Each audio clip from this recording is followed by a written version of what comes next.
لیدونکو سلام، جمعه مو په خیر. پام وکړئ دوه مهمو خبرونو ته. طالبان وایي قطر کې د سولې خبرې نه دي ځنډول شوې.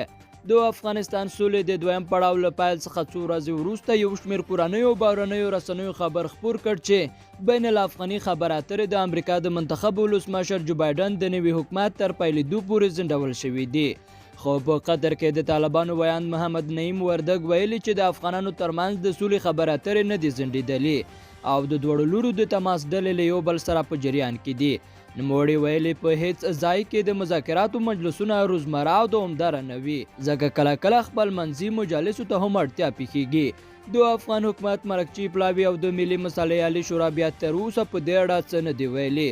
د افغان سولې مذاکرات چې له 20 ورځني ځنډ څخه وروسته د روانې میلادي میاشتې په 4مه نیټه په قطر کې پیل شول، یوازې یو ځل د دواړو لورو ترمنځ مخامخ ناسته شوې ده چې جزئیات یې لا هم له رسنیو سره نه دي شریک شوي. او حمدالله محب وایي افغان ځواکونه پیاوړي دي، بهرنیو سرتیرو ته اړتیا نه لرو.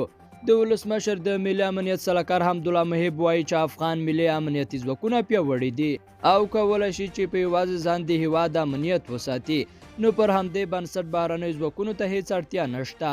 نوموړي زیاته کړې د بهرنیو ځواکونو همکاري پر خپل ځای، خو د افغانستان د امنیت لپاره افغان ځواکونه د هغوی موجودیت ته هیڅ اړتیا نه لري. محب ویلي په افغانستان کې اوسنۍ بې ثباتي یوازې افغانستان نه بلکې ټولې نړۍ ته یو ګواښ دی او په وینا یې ټولو هیوادونو ته پکار ده چې له دې نړیوال تهدید سره په ګډه کارنده مبارزه وکړي. هغه دغه راز د خپلو خبرو پر دوام ویلي چې طالبان سوله نه غواړي، یوازې وخت ضایع کوي او په دې فکر کې دي چې د بهرنیو ځواکونو تر وتلو وروسته حکومت په زور ونیسي، خو د ده په وینا دا غیر ممکنه ده. لیدونکو له ملتیا مننه، ښې چارې.